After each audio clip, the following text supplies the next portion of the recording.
Good morning, scrappy friends. Suzanne here in the studio early this morning to talk about close to my heart's For Always 7-Day Scrapbooking Workshop. This was a really beautiful paper pack. It was a Bring Back My Pack. It was available in June and is still available this month in July.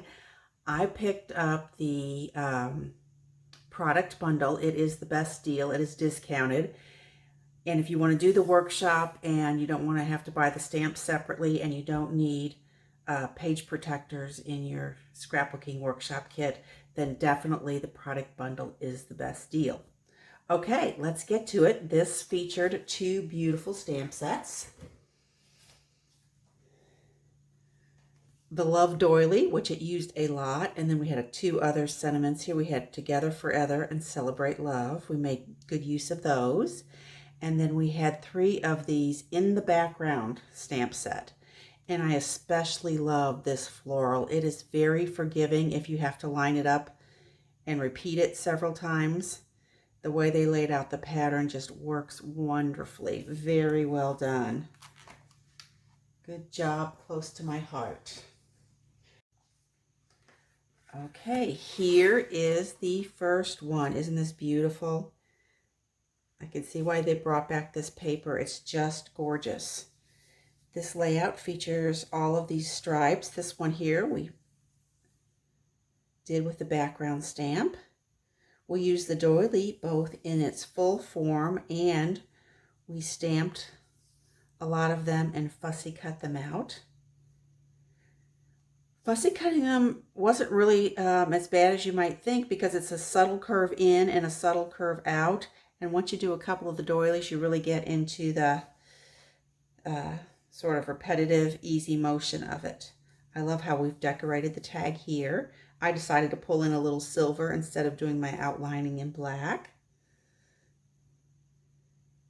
Over here, they had a sticker that I thought I might need later on, so I didn't use it. So to come up with something to put here, we had cut these 12-inch film strip stickers down to 11 inches. So I just made them match up and then I stamped Celebrate Love on top of it.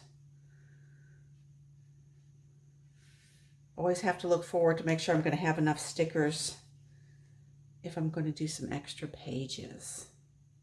Isn't this pretty? Let me tell you a little bit about how I stamped these. Sometimes it called for 2nd generation stamping, and if you've watched my videos for very long, you know I am not a fan. And we were doing a lot of them, so I decided to pull out my stamping platform, and I actually cut my 12 by 12 up into 3 by 3 pieces. And so I could just set this up, put my doily down once, and do a lot of stamping. Now, when you have an intricate stamp like this doily, if you're not getting a good impression, remember that even though you're using a stamp platform, you can still pull in Close to My Heart's foam backer, for they're included in every stamp set. And that makes it really easy. Also, I didn't try to do 2nd generation, although that probably would have worked a little better doing it that way. I decided if I needed 2 colors that I would just find a lighter shade. So if I needed 2nd generation Desert Rose, I used Ballerina. If I needed 2nd generation Rosemary, I used Sage. If I needed 2nd generation Toffee, I pulled out my Almond. For mist, I could use Linen. And for intense black, since there was also mink in the pattern, I decided to use mink. You could also use a gray color.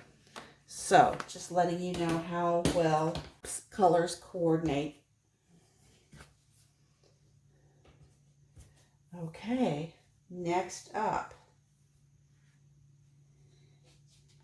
is this beautiful page where we've played with the toffee. Here we have the opposing corners again stamped with the doily. We've got some torn edges. We've got some black line edging here and here. Just really a pretty page. And then we've added some sparkle to kind of amp up all these neutrals. I love this block here. And then our little journal block. Very pretty.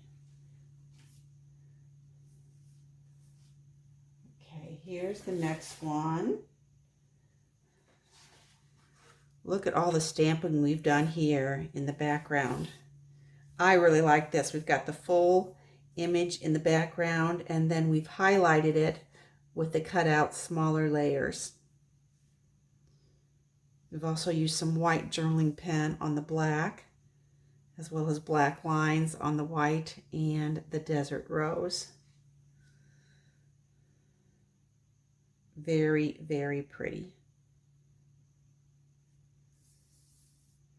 One of the problems with doing the second generation stamping is it was really hard to be able to see, so that's why I'm glad I used a solid color in a lighter shade.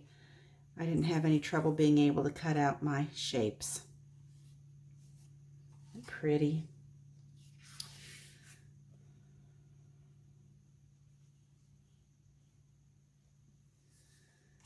Okay, then they did a single.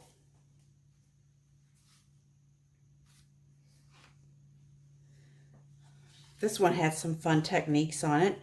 We did double stamping. Here we did the diagonal, and then over the top of it we did the small floral on these two edges. I think that's really pretty. This is basically a block grid, except we've extended one to overlap. And here we've done some of the blending in the background and then stamping with the Celebrate Love to turn it into pattern paper. Here again, we've double stamped over here. So we did double line of white gel pen. I actually used a ruler on this, but you got to be careful. Gel pen doesn't dry immediately, so you got to be careful. You get a couple little smudges like I did. But I think this is really pretty. Again, here they were going to have us cut a sticker that I thought I might want in its original shape, so I just substituted something there. So, okay, so what did I do with those stickers that I had saved? Well, I decided I was going to use my last single sheet of Desert Rose. And then because this was the main sticker I had left, it's mink. I decided I needed some add-in paper. So I went to the April, May, June add-in pack, and I still had this mink sort of newspaper print, and I had this floral that I think goes real well. It's actually papaya, so it's a good lighter shade. Papaya is of Desert Rose as well. So, and then I just used the sketch. What sketch is that, you ask? Well, for inspiration, I started with Creative Scrappers. 300 Sketches, Unlimited Possibility by Christine Davis. I originally got this from www.creativescrappers.blogspot.com. I assume it's still there. I don't know, but it was free. So thanks to Christine. That's a resource I've used for many years now. Okay, this was pretty simple. Instead of using 2 4x6s, I kind of used the idea from their single, and I sort of extended this over my block and then just layered up the stickers. I love making these clusters. I had stamped a few extra of the doilies, of course. And these were actually probably ones where it didn't stamp quite as nice as I needed it to, but I was able to tuck them on this and it worked out just fine. Of course, I will give close-up shots of this at the end of the video. But that mix and pack sure came in handy. So what did I have left? I think I had a couple of pieces of colored cardstock. left, but not a lot of pattern paper, just this one large sheet that's black and white and toffee, and then my scraps left over from the mix-in pieces. So I will probably use these to try and make at least a couple of cards. Remember, you don't have to buy the card making workshop to be able to download the card making instructions. So here again, basically some pattern paper and big use of the doily. This is really cute here. They cut it so it looks like a dress. So I am so glad they decided to bring back the For Always paper pack. It is still available on the day that I'm recording this, but things are selling out quicker than they used to. So if you want it, I suggest you order sooner rather than later. As always, I appreciate your time and attention. Please like and subscribe. And if you're feeling really generous this morning, why don't you leave me a comment, because that really helps my YouTube channel. Okay, bye for a bit.